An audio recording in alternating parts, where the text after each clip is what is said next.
bonsoir à toutes et à tous. Merci de votre présence qui nous fait plaisir. Je suis très content qu'on accueille aujourd'hui Alan Williams. Je suis venu avec un livre, il y a une monographie qui existe sur Alan qui est sortie déjà il y a quelques années, mais qui est quand même très intéressante parce qu'en réalité, il y a une petite biographie qui est assez simple à la fin de l'ouvrage là. Et je vais juste vous lire quelques petits extraits. Mais comme ça évitera que toi tu le fasses, hein, Alan, si tu veux bien. Voilà, donc Alan est né en 1961 à Manchester. Il a fait sa première exposition en 1979 à l'université de Manchester. Puis il est parti étudier la peinture à l'école d'art de l'université du Pays de Galles. Ensuite, il a eu une bourse d'études pour venir étudier en France. Et entre 81 et 82, il était à Bourges, à l'école nationale supérieure d'art.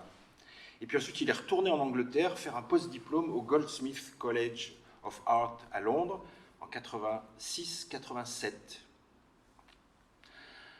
En 1991, il fait un premier voyage aux États-Unis et au Canada pour faire une série de conférences et des résidences.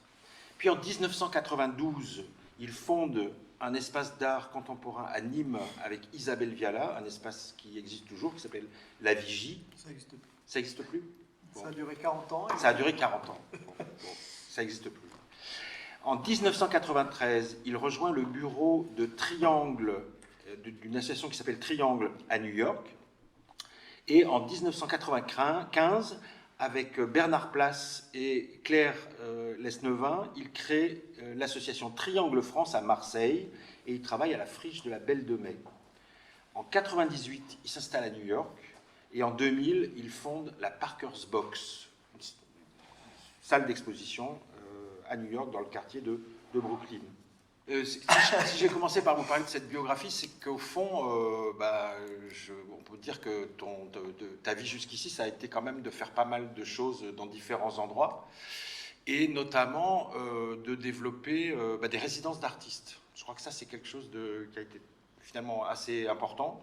Tu as toujours fait ça, et même récemment, tu t'es aussi installé en Bretagne, où tu as développé aussi un projet qui s'appelle la Minoterie. Et j'avais envie de commencer par ça, parce que finalement, dans ton travail, il est pas mal question de biographie. Donc la tienne est peut-être assez importante, et je ne sais pas si dans les différents endroits où tu es passé, il reste des traces, du genre une tache de peinture, ou je ne sais pas quoi. Oui, de toi. Ça, je ne sais pas. Sûrement. Sûrement. Parce qu'en réalité, donc, ton travail, il est quand même basé sur des biographies mises en œuvre, mises en peinture par le biais de taches de peinture. Ouais. Hein, tu peux un peu nous parler de ça, enfin, peut-être nous parler de tes premières peintures, et puis du moment où cette manière de faire a commencé, et comment ça s'est déclenché. Ouais. Je ne sais pas si c'est très intéressant de parler des premières peintures. Non, mais un peu de dire d'où ça vient quand même. Mais par contre, je peux parler du fait que je me suis toujours intéressé à la présence de l'être humain par la peinture. Et donc, il y a un côté portrait. Bonsoir. Mais ce n'est pas vraiment directement la ressemblance qui m'intéresse. C'est comment représenter la présence de quelqu'un en utilisant la peinture avec toutes ses possibilités. Et pendant longtemps, je voulais attaquer la toile avec la peinture en essayant de faire des personnages un peu abstraits et très très spontanés. Et en fait, au bout d'un moment, je me suis rendu compte que quand on veut être très spontané, c'est plutôt impossible parce qu'on est tellement conscient du fait qu'on veut être spontané. Donc c'est totalement contradictoire. Et j'avais commencé à remarquer des taches de peinture par terre, surtout par terre, mais parfois sur les murs, accidentelles. Et c'est incroyable, ces taches-là sont un peu partout. Et j'ai commencé à les photographier parce que là, ces accidents-là, c'est vraiment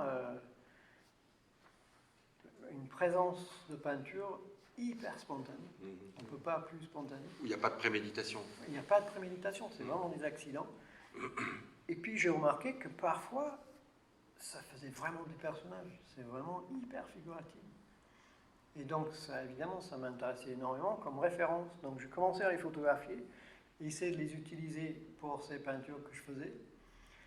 Et puis, au bout d'un moment, je me suis dit, mais ça serait bien d'arriver à utiliser vraiment les tâches qui existent, parce que c'est beaucoup plus spontané que ce que je peux faire moi.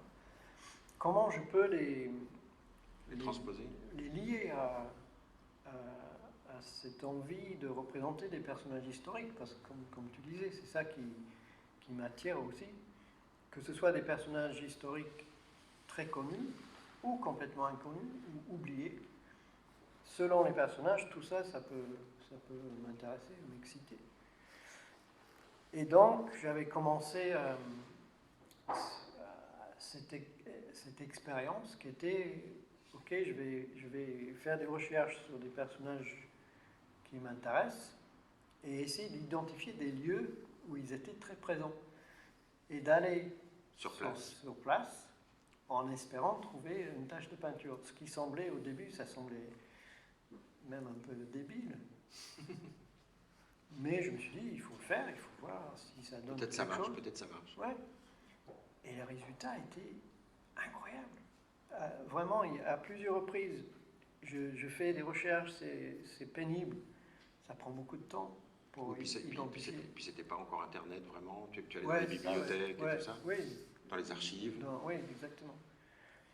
Et je vais par exemple vous donner un exemple. J'étais intéressé par le capitaine Kidd, le pirate. Peut-être un peu parce qu'il était britannique, il vivait à New York.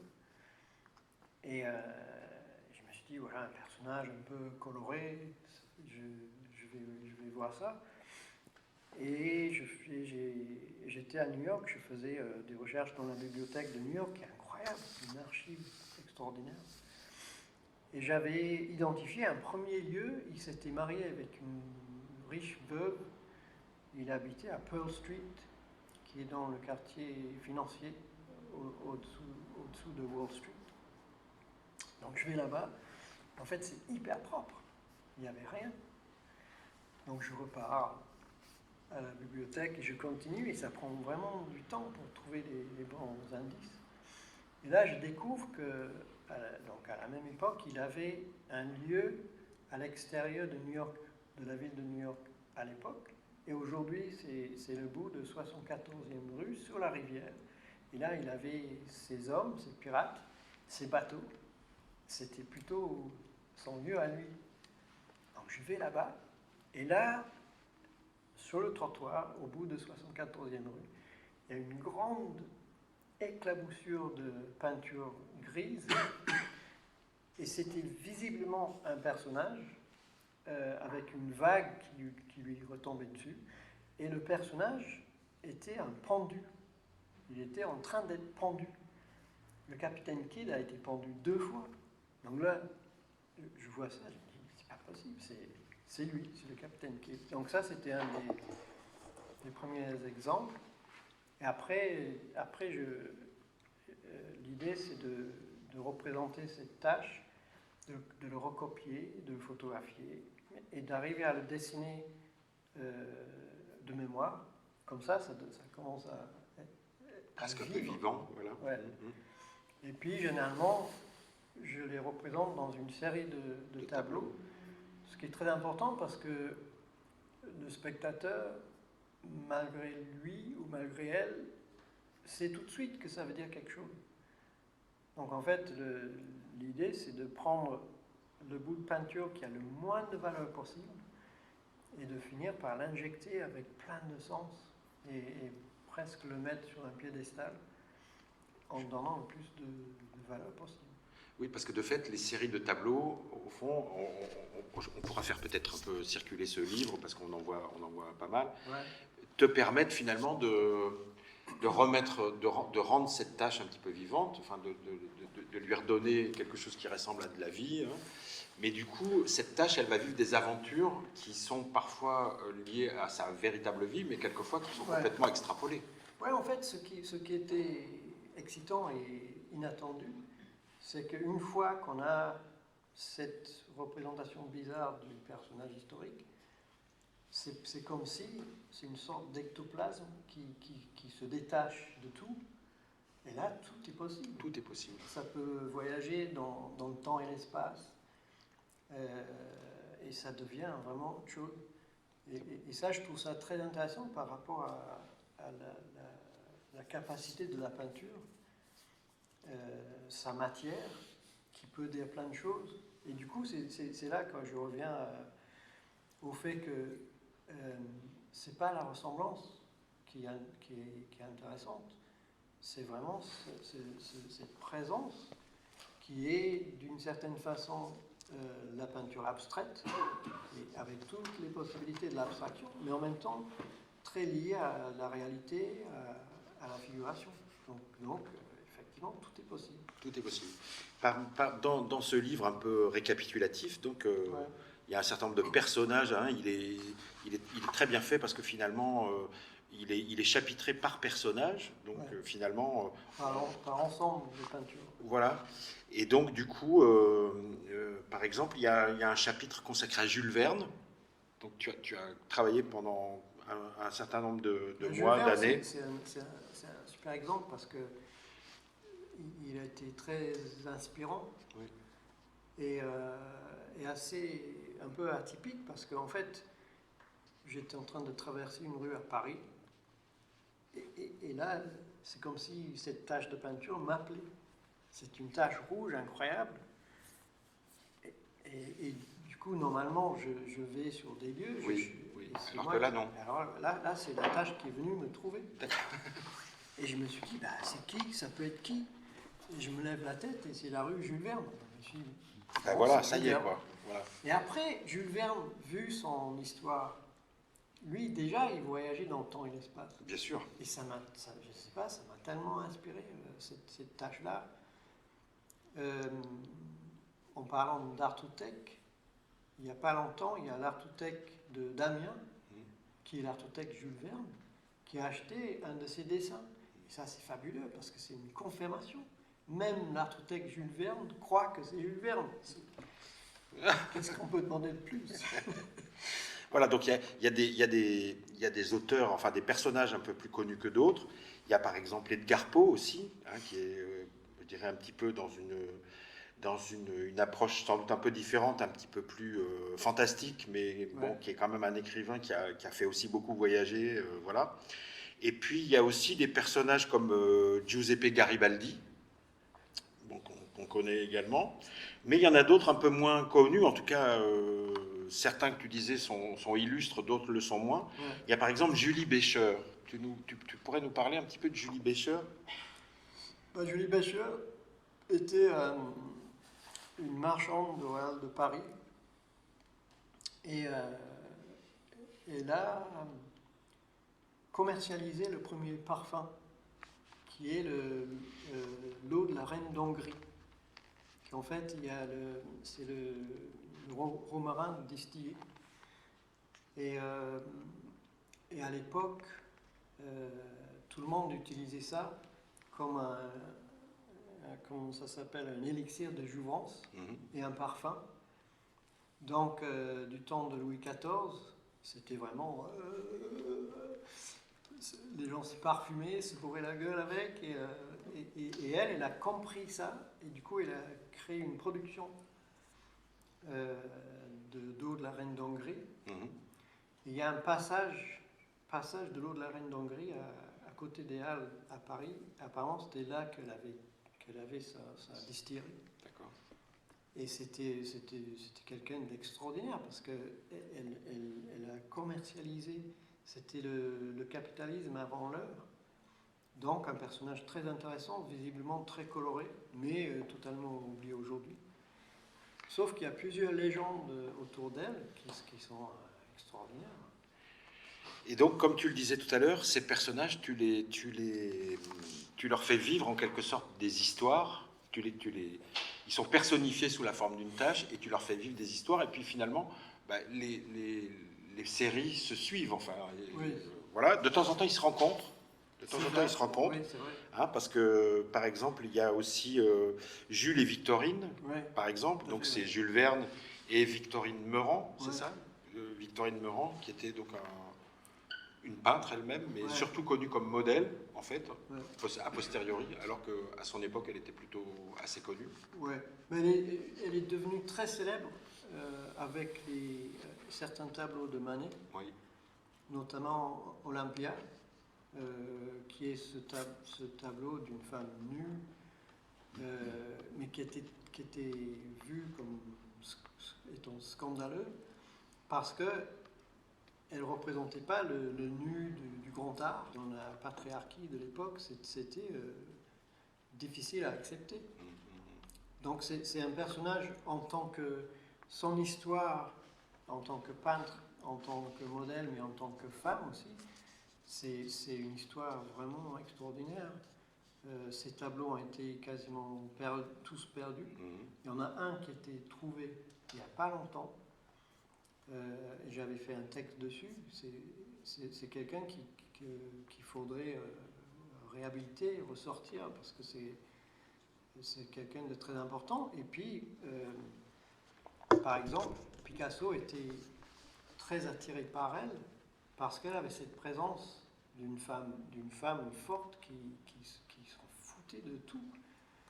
Et du coup, Picasso l'a représenté plein de fois parce qu'il avait, même s'il était quelqu'un de très macho, il avait cette attirance pour les femmes qui lui faisaient front.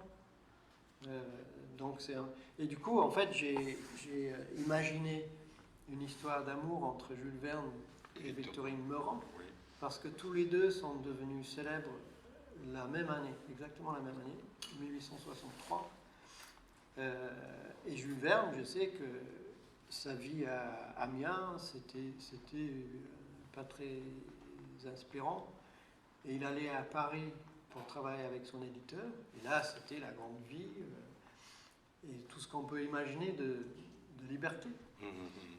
Et donc, vu que Victorine, elle dépendait beaucoup d'hommes pour survivre, ce qui était un peu de l'époque, si on voulait être une femme libre, c'était très très difficile sous la patriarchie.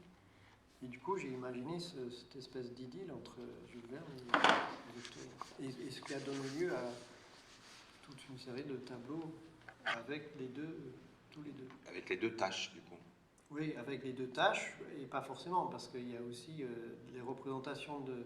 Parce que ça, on vient avec ce tableau, l'autre partie de données qui m'intéresse, c'est les données qui viennent de l'histoire de l'art. Donc c'est les citations de l'histoire de l'art, et vu que Manet, comme Picasso, ont tous les deux représenté Victorine Meurant beaucoup de fois, Victorine paraît dans beaucoup de tableaux de Manet, et puis tous ces tableaux de Picasso. Du coup, il peut avoir la tâche, mais il peut avoir les citations aussi, qui ne sont pas des copies, c'est vraiment des représentations un peu, j'espère, vivantes comme ça, qui aussi prennent leur propre vie. Et donc, toutes ces histoires de personnages avec des tâches et qui rencontrent leurs contemporains, voire même qui voyagent un peu dans le temps, etc., tu les as déclinés sous forme d'exposition, enfin, etc. Et puis, à un moment donné, tu as aussi fait des tableaux avec plusieurs personnages, avec des ensembles de personnages. Donc, il y en a un qui est assez incroyable, qui s'appelle The Good, The Bad and the Ugly, donc le bon, la brute et non pas le truand, mais le moche, quoi, le l'hideux. Et puis ensuite, donc, ce tableau-ci qui est derrière nous, et dont on va peut-être pouvoir parler, qui est pas tout seul, hein, qui fait partie d'un ensemble. Il y a d'autres tableaux préparatoires avant, après celui-ci. Mais enfin, celui-ci, c'est une sorte, malgré tout, de somme ou de tableau un peu de synthèse, on va dire, d'une histoire. Donc, est-ce que tu peux nous parler de cette manière-là de travailler, qui n'est pas tout à fait la même que de raconter une histoire en plusieurs tableaux, finalement. Là, tout est un peu synthétisé, tout est rassemblé. Et puis avec les autres. Et avec les autres. Qui fait un ensemble, mais c'est le tableau... récapitulatif, un peu. Ouais, c'est ça. Et donc, ce tableau venait du fait que le portrait de la Fornarina, c'est-à-dire, ça veut dire en italien, je ne parle pas italien, mais ça veut dire la fille du boulanger. Et c'était le modèle et muse et amante du peintre Raphaël. Et en fait, il a fait deux portraits d'elle, mais celui qui est représenté ici, inachevé, a vraiment inspiré beaucoup d'artistes dans les générations suivantes, et ça a généré beaucoup de tableaux. Et donc je trouvais ça très intéressant que cette femme ait été représentée par des peintres de différentes générations, et de façon peut-être un peu pas très modeste, je voulais m'inscrire dans cette lignée de peintres illustres et de me baser en faisant des citations de ces artistes-là. Et du coup, dans la chaîne, ça commence donc par Raphaël qui peint son modèle et la femme dont il était visiblement très amoureux, mais qui était une femme très forte qui refusait de se marier avec lui. Et ce qui s'est passé donc, une histoire d'amour dans l'atelier de Raphaël, a été représenté par Ingres, qui est né 300 ans plus tard que la naissance de Raphaël. Et Ingres, il était assez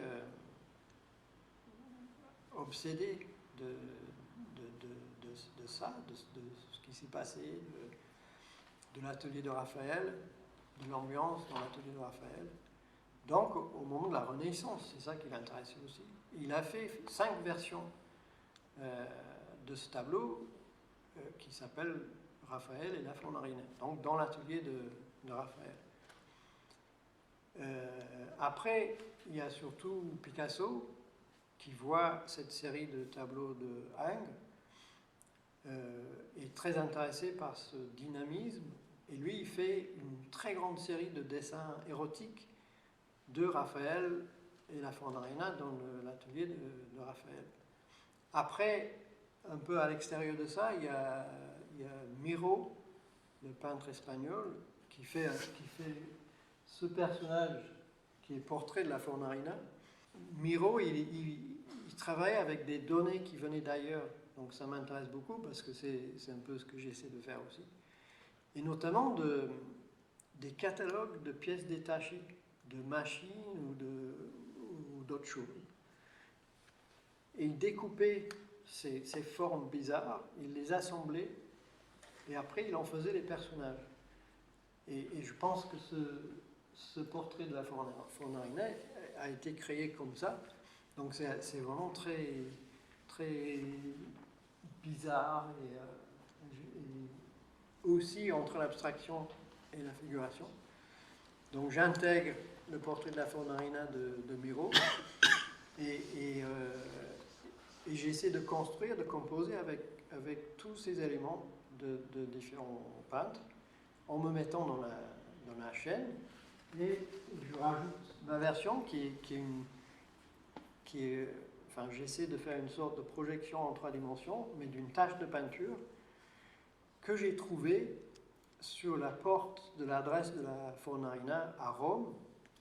Donc incroyable, parce que c'est très longtemps après les faits. Déjà incroyable qu'on a l'adresse. Et je suis allé là-bas, et là, sur une porte très foncée, il y avait une tache de peinture qui était visiblement un personnage. Et évidemment, pour moi, ça ne peut pas être quelqu'un d'autre, c'est la Fornarina.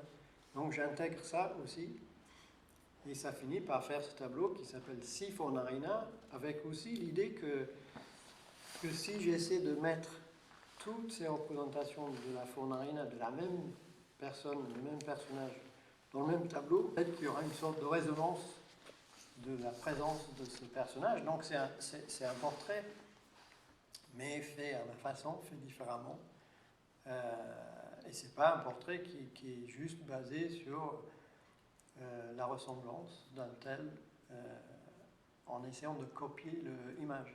C'est pas ça qui m'intéresse. Voilà. Est-ce qu'on pourrait dire que peut-être aussi, si c'était une femme aussi, comment dire, aussi forte, comme tu le disais, peut-être qu'elle avait aussi elle avait un caractère peut-être un petit peu complexe et que finalement un portrait n'était pas suffisant pour la représenter, c'est-à-dire montrer différentes facettes peut-être d'un caractère, c'est-à-dire finalement une personnalité riche, complexe, et en tout cas qui a beaucoup inspiré finalement, puisque finalement depuis la Renaissance jusqu'à toi, quoi. Après il y en aura peut-être encore d'autres qui vont rajouter. Bon. Mais là on a quand même du coup une idée de ce que la tâche peut devenir lorsqu'elle est traitée comme une petite sculpture, comme un petit bibelot. Hein. Et c'est vrai qu'on a l'impression que c'est, je sais pas, que il y a quelqu'un qui a vidé l'aspirateur et puis qu'il a trouvé ce truc. Voilà. Ça fait quand même. Jamais ça c'est pas une super tirage, mais c'est le portrait de la Fornarina de Raphaël. Donc c'est le tableau qui a en fait est à la base, à l'origine de tous ces tableaux. Et après, là c'est la première version de la série de Ingres, donc c'est Raphaël et la Fornarina dans l'atelier de Raphaël, avec le tableau inachevé sur le chevalet. Donc j'ai pris la construction de ça, puisque Raphaël n'a pas fait, Ingres l'a fait. J'ai essayé de représenter un peu plus précisément le tableau un peu plus avancé dans ma version. Ça rentre aussi, c'est un peu autre chose, mais ça rentre dans un peu les systèmes du 18e, 19e, où les mécènes, les acheteurs, qui étaient essentiellement des hommes, achetaient des portraits, des tableaux, et souvent la femme regarde le spectateur, c'est-à-dire le propriétaire. Donc le regard du modèle va vers le propriétaire, et c'est presque pour le flatter, alors que l'homme, il regarde ailleurs, il n'est pas concurrent du propriétaire. C'est un peu complexe, mais il y a un livre incroyable par un écrivain anglais qui s'appelle John Berger, qui en français s'appelle « Voir le voir ». Et franchement, je vous encourage de le lire parce que c'est tellement intéressant par rapport à tous ces systèmes jusqu'à nos jours, par rapport à la peinture et les fonctionnements et les potentiels aussi. Donc voilà, ça c'est un peu à part. Ça c'est numéro. Dans les séries qui continuent, ça par exemple c'est une statue donc j'invente à partir de la tache sur la porte à Rome. Et c'est son vrai nom de la Fornarina, c'était Margherita Luti. Ça, on le sait par l'histoire. Et donc, je l'ai mis en statue, selon les règles de l'art, dans les salles d'exposition du Louvre. Ça, c'est plus proche de la tache qui existe sur la porte, donc en gardant un peu un côté en 3 dimensions. Et ça, c'est un autre petit tableau qui est presque un détail de celui-ci, où il y a juste la statue. Et ce tableau-là, que pour moi est incroyable, parce que c'est vraiment la chaîne, c'est moi, d'après Picasso, d'après Ingres, d'après Raphaël. Donc on a toute la chaîne. C'est vraiment prétentieux, mais je suis désolé. Voilà.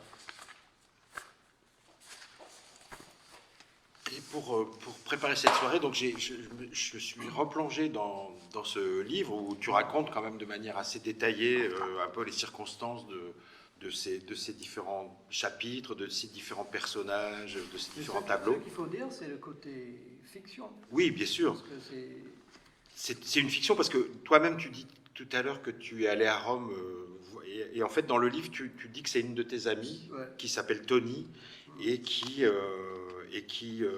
a l'occasion d'aller à Rome et tu lui demandes d'aller à cette adresse et voilà. Et elle t'envoie les photos et du coup tu es très, très ému. Donc Tony c'est cette amie peut-être fictive ou je ne sais pas qui revient de Rome et puis donc tes amis se sont réunis à l'atelier pour voir les Trois Grâces, qui était donc un tableau que tu avais fait à peu près en même temps, et les 6 Fornarina. Comme d'habitude, tu étais un peu anxieux, signe de l'importance que tu attachais à leurs réactions et opinions. Tu fais tes commentaires sur chacune des toiles, tu t'en tiens aux faits, tu racontes les origines des différents personnages. Ce faisant, tu as eu l'impression désagréable que l'enchevêtrement des références était trop complexe et prêtait à confusion, comme cette interprétation par Picasso d'une interprétation par Ingres de l'un des portraits de Raphaël accroché dans son atelier. Et là tu dis, et j'adore cette phrase, ton premier portrait au 4e degré. Voilà, donc Et puis donc, ensuite, tu es soulagé qu'Oscar prenne la parole en premier, son enthousiasme étant généralement aussi encourageant que communicatif. Mais il te surprend en soulevant d'emblée un point que nous avions déjà évoqué. Et là, je cite donc la phrase de César. « Je pense que c'est avant tout une question de croyance, et c'est peut-être d'ailleurs toujours ce que tu recherches. Une fois qu'on a compris qu'il s'agissait de 6 représentations, entre guillemets, différentes de la Fornarina, on peut facilement passer au stade suivant et se dire qu'on est peut-être en présence d'autant de facettes du même personnage. Il suffit de commencer par y croire. Du coup, je me dis qu'il est nécessaire d'avoir le titre de l'œuvre, et encore, je n'en suis même pas sûr. Dans le cas des Trois Grâces, si nos connaissances en histoire de l'art sont insuffisantes, rien ne permet d'identifier le personnage central et la référence au psychologue nous échappe, mais je pense que cela n'a pas d'importance parce que cette curieuse combinaison d'une expression grimaçante avec le geste de tendre une fleur suffit à le rendre. Le contraste des styles aide vraiment, ajouta César, mais je suis étonné de constater qu'ils cohabitent sans problème. Je me demande quand même si de bonnes connaissances en histoire de l'art ne sont pas indispensables. J'ai remarqué par exemple une chose très intéressante. Tu te sers de la table pour dissimuler le sexe de la Fornarina, et celle qui est reprise du dessin érotique de Picasso. Et cela permet de révéler des aspects de ce dessin difficilement perceptibles dans l'original, parce qu'on est aveuglé par la focalisation du regard sur le sexe. La réponse, ce ne serait pas plutôt ton esprit mal tourné qui t'aveugle, fit Tony en riant. Pour moi, l'extase sexuelle est tout aussi profonde ici, elle est juste plus ambiguë parce qu'elle se transforme, parce qu'elle se conjugue avec d'autres formes d'extase. Et peu importe que tu sois bon ou pas en histoire de l'art. En revanche, je suis totalement d'accord pour dire que la croyance est au cœur du processus. Quand je suis la tâche de Jules Verne, je sais qu'il s'agit de Jules Verne et j'y crois, et plus je la regarde, plus j'y crois. Tu mets en fiction, finalement, les enjeux réels de ça. C'est-à-dire, finalement, des circonstances font que tu trouves la tâche, tu as l'impression qu'elle t'attendait, ou tu vas la chercher, puis finalement, une fois que tu l'as, tu y crois, tu es persuadé qu'elle représente et puis tu vas faire en sorte qu'elle puisse exister, qu'on puisse nous y croire à ta suite, quoi. Est-ce que c'est pas finalement le système qu'on appelait pareiodélie, c'est-à-dire de voir des formes dans les nuages, dans les pierres, enfin c'est un peu plus précis malgré tout, puisque c'est quand même des tâches, mais est-ce que c'est pas un petit peu ça? Si, je pense que c'est la même chose. C'est la même chose. C'est Léonard de Vinci qui a beaucoup parlé de ça. Oui. Et c'est exactement ça. Pour moi, c'est très, très excitant de lire des formes et donc des personnages. Et puis moi, je crée un système un peu complexe pour les projeter sur quelque chose de spécifique. Oui. Mais effectivement, c'est histoire De croyance. de croyance. Oui, il faut y croire. Et j'ai fait une série de tableaux que j'appelle des tableaux religieux, parce que je voulais essayer de combiner le fait que les croyants projettent une croyance sur quelque chose, et par exemple les statues religieuses, on n'a aucune idée si ça ressemble à ça quelque chose ou pas, et c'est pas important, parce que l'important c'est de projeter la croyance, et c'est la même chose avec l'art. Donc j'avais fait une série où je me suis dit, peut-être si je mets les deux ensemble, ça va être encore plus fort. Oui, je me rappelle, j'avais vu ces Ouais. tableaux. Ouais. Ouais. Mais c'est peut-être intéressant de parler de ce côté fiction Oui. dans le livre, Oui.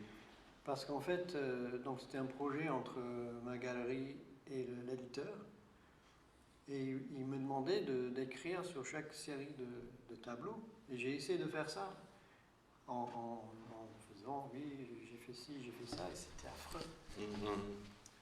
Et en fait, j'ai eu cette idée que je pense que beaucoup d'écrivains, je ne suis pas un écrivain, mais beaucoup d'écrivains font ça, c'est de créer des personnages pour porter la parole qu'ils veulent porter. Et donc, en fait, évidemment, moi, j'ai pas, ça serait beaucoup imaginer que des fidèles amis voyagent dans le monde pour faire mon travail. Donc, c'est moi qui ai tout fait. Mais c'est beaucoup plus facile de dire que c'est les autres. Et en fait, dans le livre, moi, je parle pas du tout. C'est que les autres qui parlent. Qui font des commentaires. Sauf le dernier mot, je pense, si je me rappelle bien. Oui, oui. Et en fait, je me suis basé sur des amis pour pouvoir mieux décrire. Mais ça, tout de suite, quand j'ai commencé à faire ça, ça allait tellement mieux d'avoir d'autres qui décrivaient plutôt que moi qui disais... J'ai voulu faire ci, j'ai voulu faire Ouais, ça. Oui, oui, oui. ouais. Mais ça fait quelque chose en plus d'assez vivant, quoi. Enfin, d'assez. C'est ce que je voulais. Et puis je crois que, enfin, on me dit que ça se laisse lire. Bien sûr. Et il y a une petite anecdote assez drôle qui m'a un peu confirmé que peut-être que c'est pas trop mal. Qui était, on était un peu dans la dernière phase de faire ce livre, d'éditer ce livre. Et j'avais besoin pour la version anglaise de quelqu'un qui allait le relire. Et j'ai pensé tout de suite à ma mère qui a été prof de lecture à la retraite. Donc parfait. Et donc j'ai demandé à ma mère de faire la relecture de la version anglaise. Elle me dit très bien, aucun problème.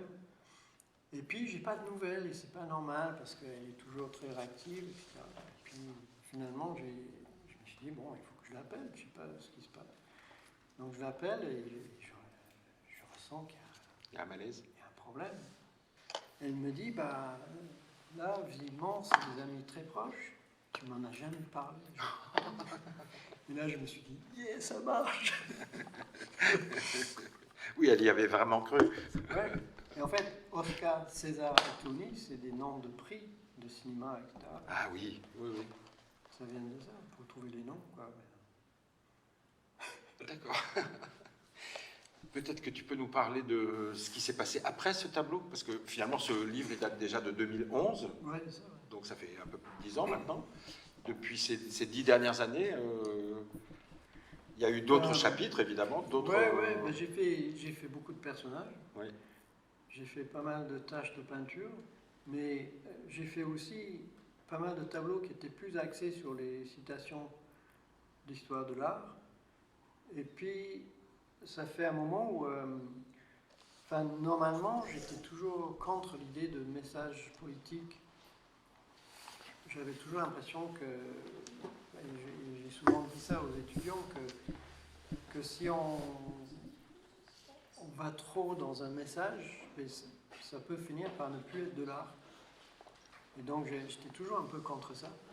Et puis les dernières années avec les crises et maintenant les guerres et tout, c'était tellement fort et ça m'a tellement touché et troublé que je me suis dit je ne peux pas ne pas parler de ça.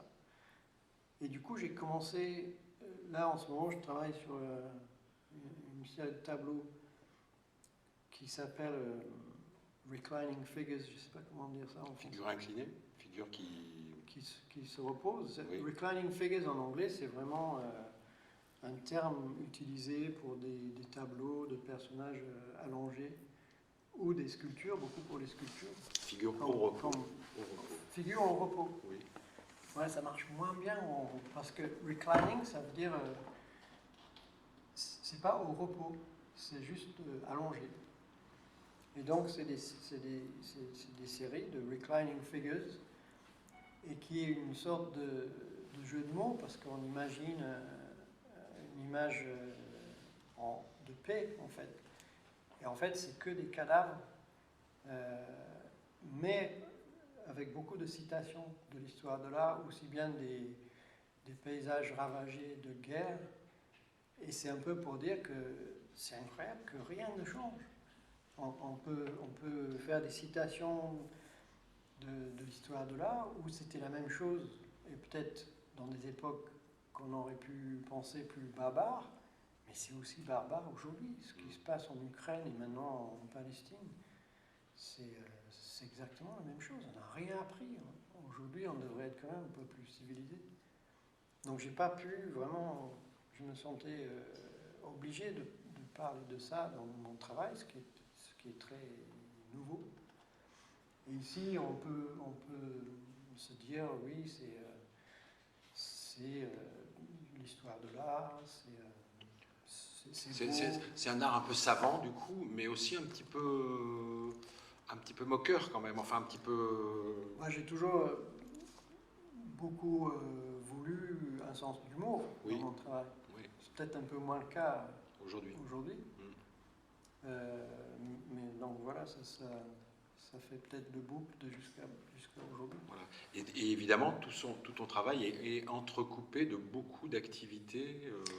Ouais, un peu trop. Un peu trop. Ouais. Parce que c'est pour ça que je reviens au tout début, à cette biographie quand même, finalement, où j'ai peu parlé des expos, mais surtout de tes activités associatives, etc. Ouais.